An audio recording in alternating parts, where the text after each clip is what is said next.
Well, Brian, let's talk then a little bit about defense.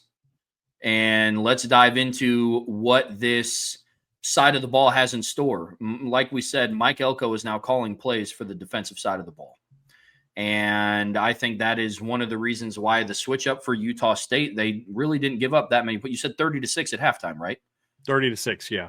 Yep, 30-6 at halftime. I think one of the big reasons why is because he took over play calling duties from Jay Bateman, who is still their defensive coordinator, but Mike Elko is kind of taking over that duty. Is that my understanding? I thought he took over before the season started. Oh, no, that's what I'm saying. I'm sorry. I might have worded that incorrectly. He did take over before the season started, but Jay Bateman is still the defensive coordinator. Yeah, I thought you were saying like he took over for that game, and that's why they did better. My bad. No, I worded that poorly. Which is smart because everybody in this chat that's listened to me for the last year knows my opinion of Jay Bateman, and it's not a good one. I think if you're going to win, you're going to win because of you're a defensive head coach and your defense is going to have to get better. What's ironic is Texas A&M has been such an inconsistent program because they're not consistent on different sides of the ball. Back in the 90s when they were a great defense, they very average quarterback. They had some good running backs. Greg Hill was a second-round draft pick that played against Notre Dame, but they weren't putting out a ton of receivers. They weren't their quarterback play was very mediocre. And then, you get to the early 2010s, and they've got Johnny Manziel and Kevin Sumlin, and they're scoring a mess of points. They can't stop anybody. And then, and then you get to the Mike Elko era as defensive coordinator, and their defense is very good, but then their offense starts becoming kind of garbage, and so it's been one of those things where they've never been able to get it on the same page. And this is probably the closest that they have been to a team that's potentially dangerous on both sides of the ball.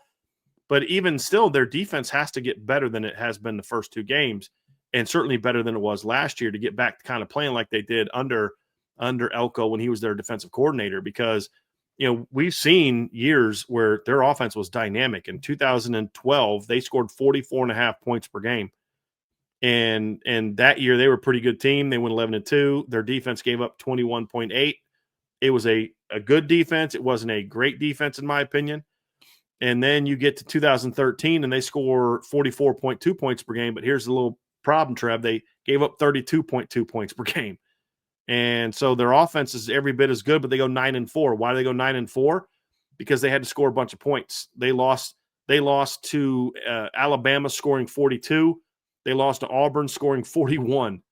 They gave up against Duke in the bowl game. They scored 52 points and won by 4.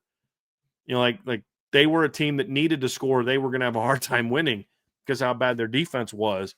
Mike Elko understands we've got to be back to that's who Texas A&M is, in my opinion. It's a team that's a gritty, the wrecking crew defense. It's that kind of thing, and that doesn't mean you can't be good on offense, but in order to do that, they needed a bit of a personality change from last year, and I think Mike Elko can bring that as the play caller.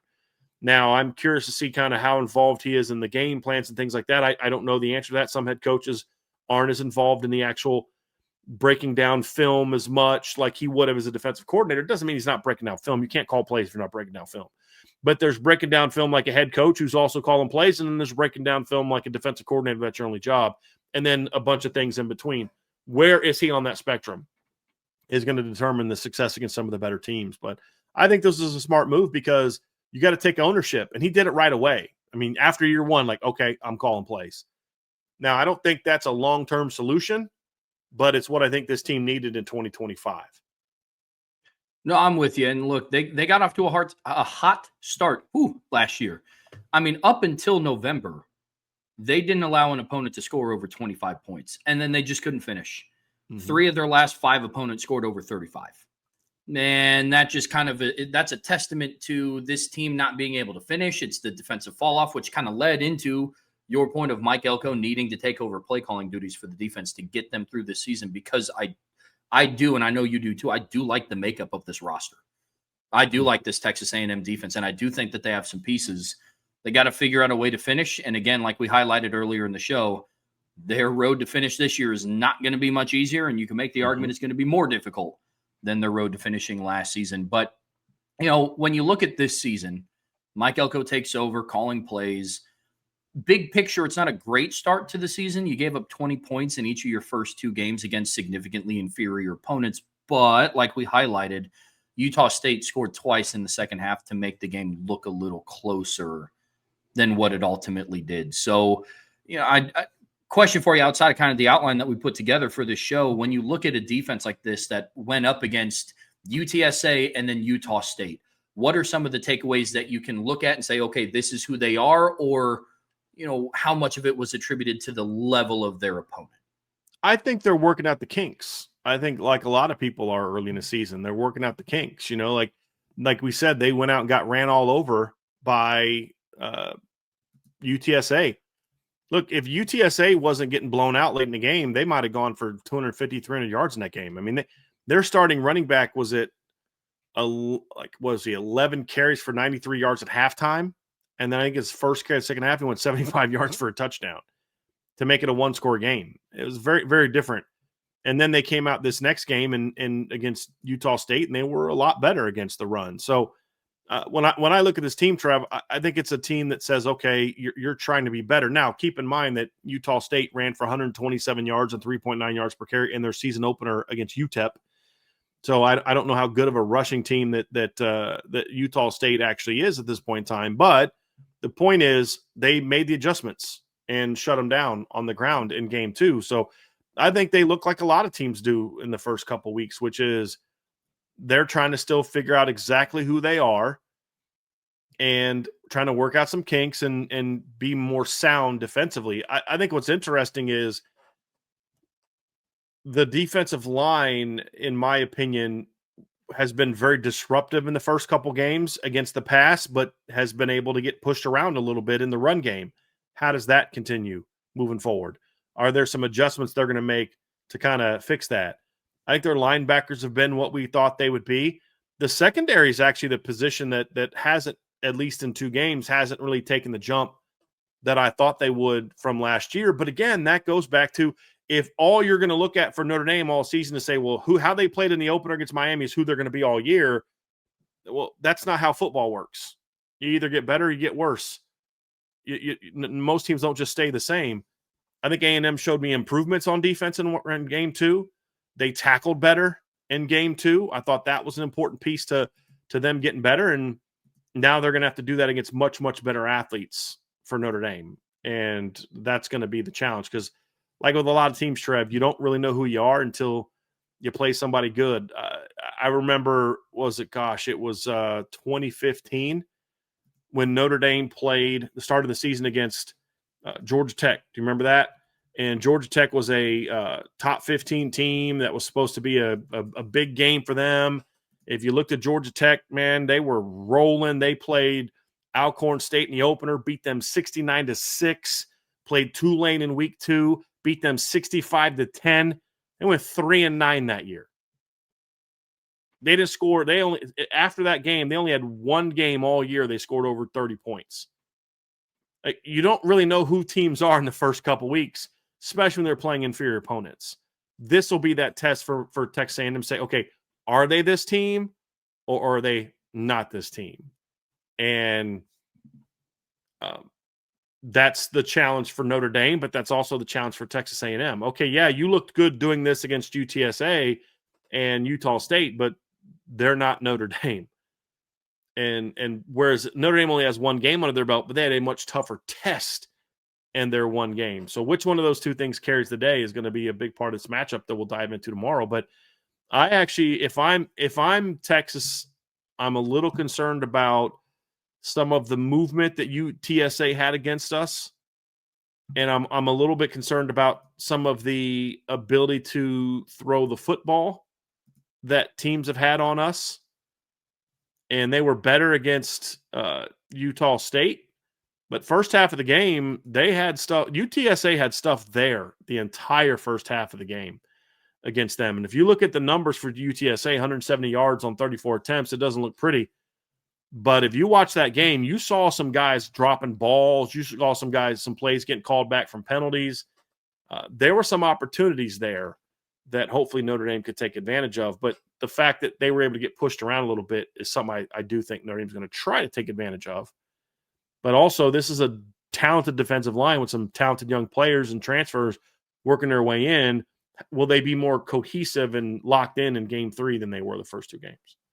Yeah, agreed. They're still finding their footing in playing together, like we've said before.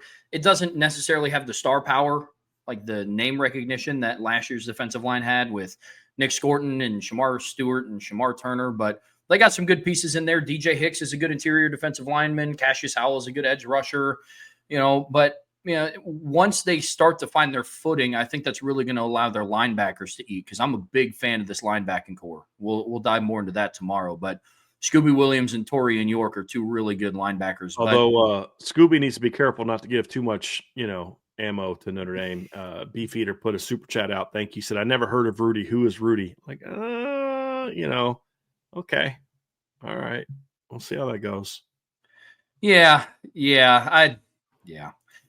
I get that. I get that completely. But I am with you, though. The pass defense, I think one of their issues is just trying to figure out what their personnel groupings are going to look like.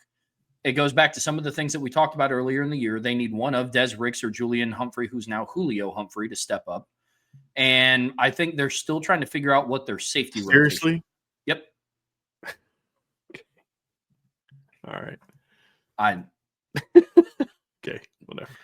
When I was putting together the recruiting comparison article, I kept searching Julian Humphrey, and it kept coming up with Julio Humphrey, but it's officially changed on their roster, on ESPN, Okay. So anyways, I think that they're also still trying to figure out what their back end rotation is going to look like with their safeties. I mean, they've played like 5 safeties this year in 2 games that all have over 30 snaps. And then they also have Tyreek Chappelle, who's also been bouncing back and forth between kind of like their nickel or like a third safety that kind of rotates down too. So I think consistency with their back end personnel groupings is going to help them out as well. So yeah, Texas A&M's defense, it has the makings to be really good, has the makings to help carry this team to another decent season, but they're going to have to get some of these guys working together more as a cohesive unit. So, and that's what the first 2 games are for. I mean, that's why a lot of teams choose to schedule UTSAs and Utah States in the first 2 games instead of freaking Miami and Texas A&M, in back-to-back games. So I get it. I would say that Texas A&M's AD did a better job of putting the early season schedule together than Notre Dame's former AD did for this particular season. I don't mind one tough game early, but 2 is a little bit like, okay. Although Notre Dame did that last year and they beat the good team and lost to the not very good team. So who knows? I just from a fan standpoint, it is exhausting thinking about their games, their most recent games being undefeated Army at Yankee Stadium, USC on the road, Indiana in a home playoff matchup, Georgia in the Sugar Bowl, Penn State in the Orange Bowl, Ohio State in the National Championship, Miami in a top 10 matchup on the road, and now Texas A&M at home in a top 20 matchup at night as well. So, I mean, I can't tell you the last time I watched a Notre Dame game while the sun was up. Mm-hmm. So, True.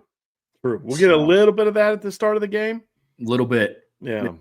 A little bit. Brian, to tie a bow on this defensive segment, names to know. I know we've talked about some of them, but who should Notre Dame fans be keeping their eye on for Texas A&M's defense? I'm very curious to see how Notre Dame's offensive tackles handle Cassius Howell. I mean, we're going to talk about this more tomorrow from a matchup standpoint, but he's kind of stepping into that role of he's their next talented pass rusher. He's at 8 pressures so far this season, according to Pro Football Focus, 3 sacks. They've had 15 or more pressures in each of their first 2 games.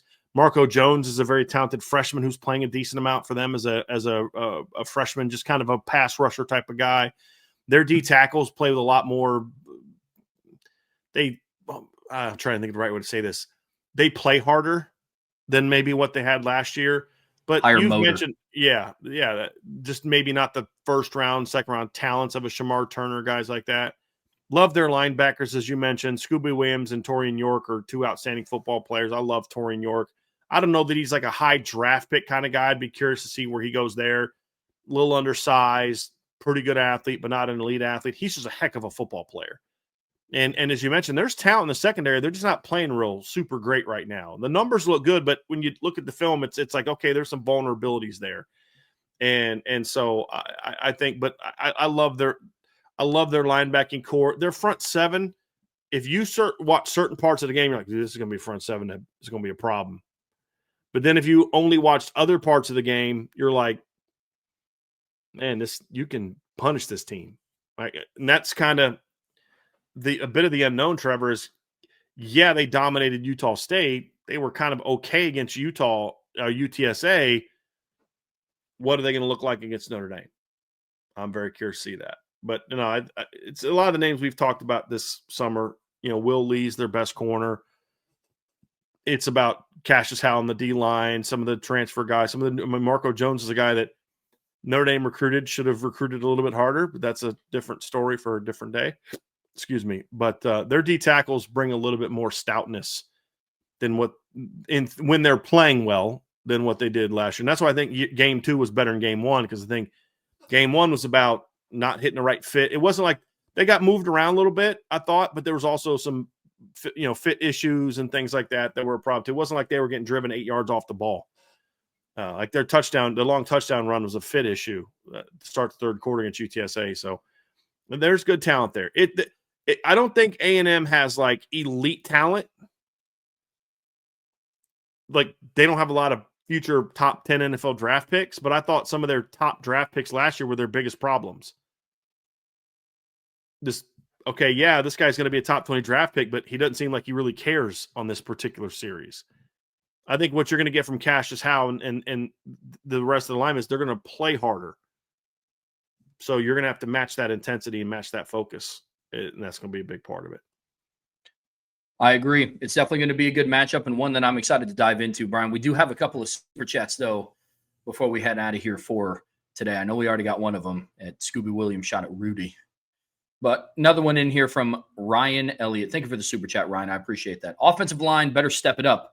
As far as the defense last year, we looked like we were playing downhill and fast. Need to see that this week. Go Irish.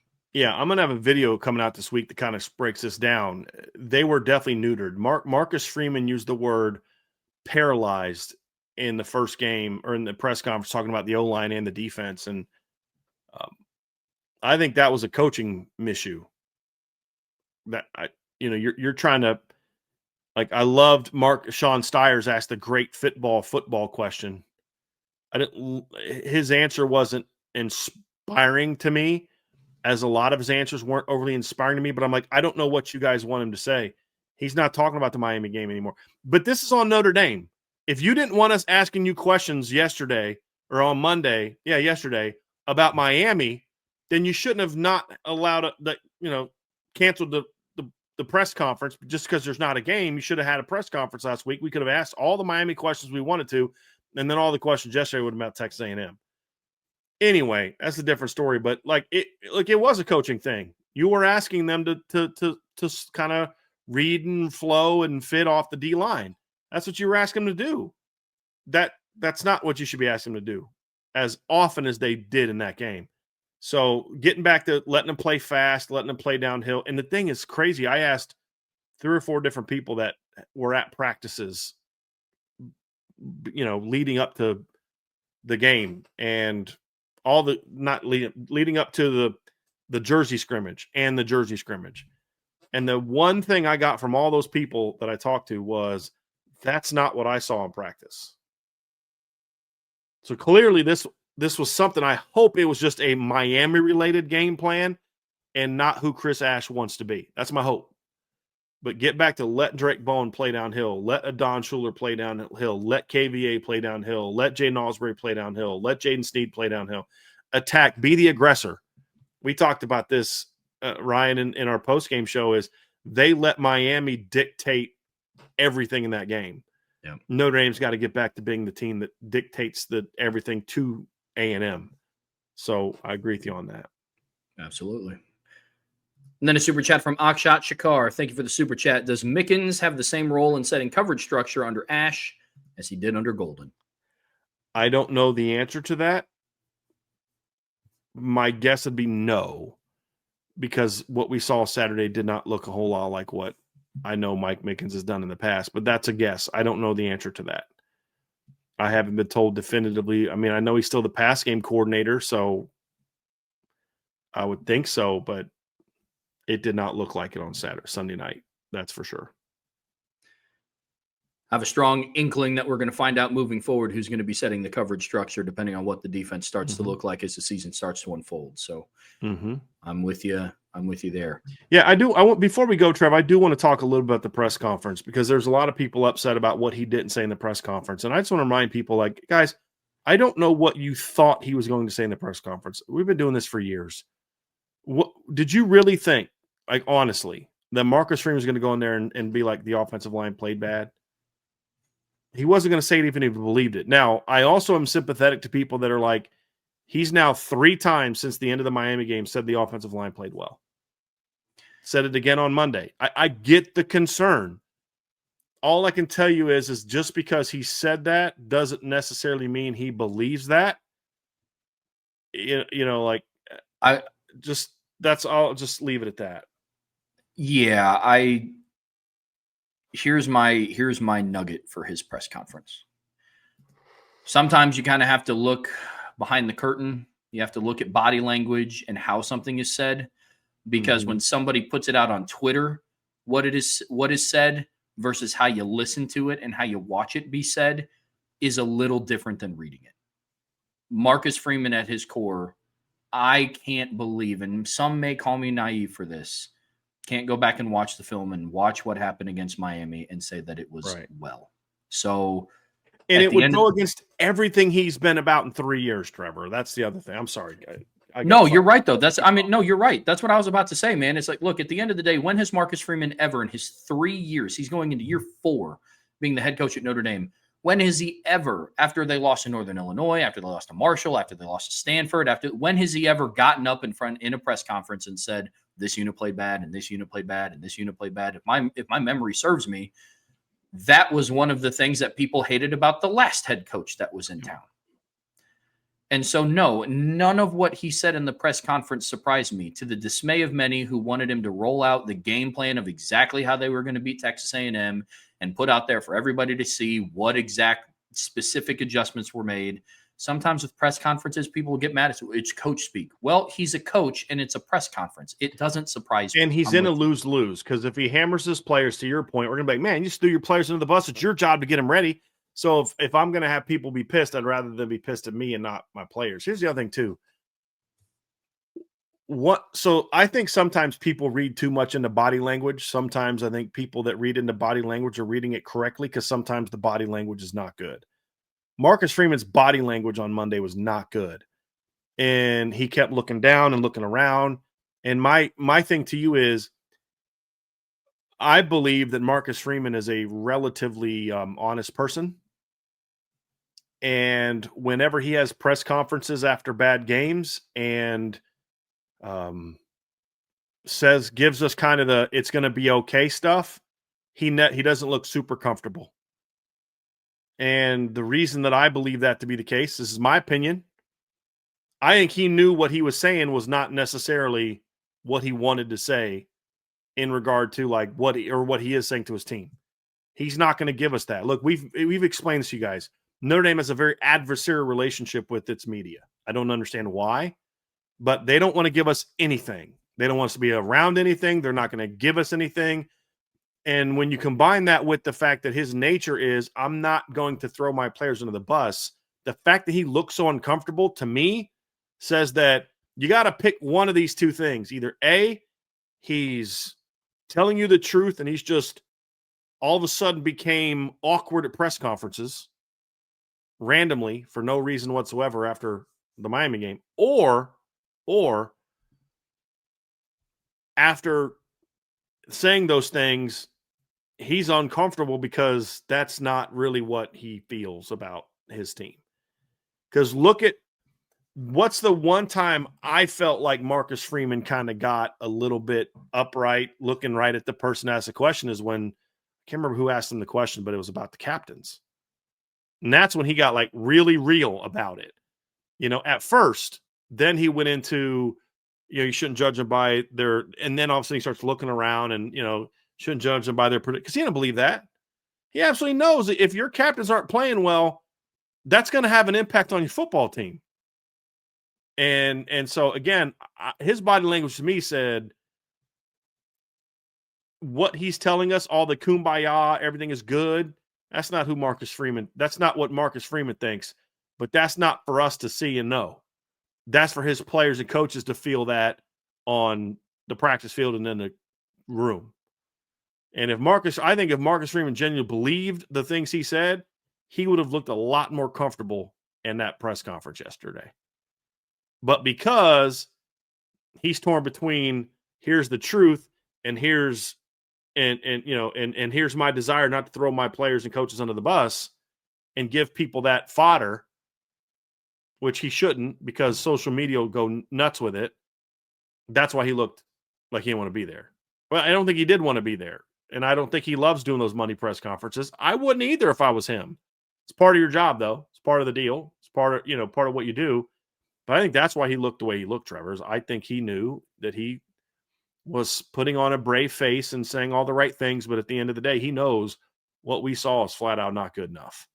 And like I said, I'll just tell you from the couple things I've heard from about 3 or 4 different people about how practice was last week. He had a very interesting way of interacting with his offensive line for someone who thinks they played really well in that game. I'll just leave it at that. Well, listen, folks, that's going to do it for us here today on the Irish Breakdown podcast at 5 p.m., little after 5. I believe IB Nation Sports Beat is going live tonight. I think they will also be diving into what was talked about in Monday's press conference, so be sure to tune in there. Brian and I will be back tomorrow to dive more into this Notre Dame Texas A&M matchup. We're going to get a little bit more into the weeds. We're talking Notre Dame offense versus A&M defense. And flip side of the coin, Notre Dame defense versus A&M offense. And then Thursday, of course, we have Keys to Victory, prediction show. So we're back on schedule, man. We are back in a normal game week cycle.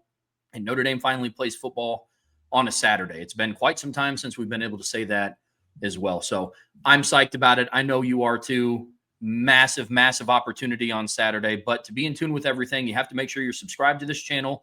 Make sure you have that notification bell hit so you know whenever we go live. On your way out of here, please be sure to hit that like button in whichever streaming platform you listen to us on. We would greatly, greatly appreciate a 5-star review. Brian's going to have some film breakdowns coming out on the message boards. You see that scrolling down there at the bottom of the screen. A lot of questions about defensive fits and philosophy and scheme. So make sure. Yes, Christopher Hardy, there is also spread option Thursday night as well. Vince and I will be going live Thursday night on the CFB Nation channel. Make sure you subscribe there as well. And also make sure you're subscribed and you are a member of the premium message boards at boards@irishbreakdown.com.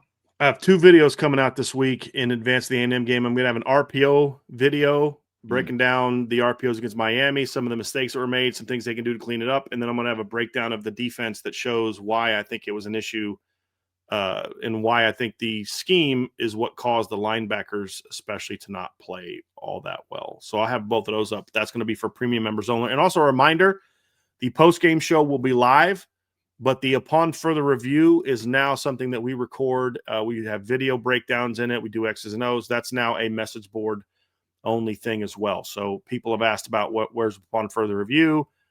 That's on the message boards at boards@irishbreakdown.com. All the more reason to be subscribed. Well, until tomorrow, that's Brian. I'm Trevor. We'll see you back here very soon on the Irish Breakdown podcast.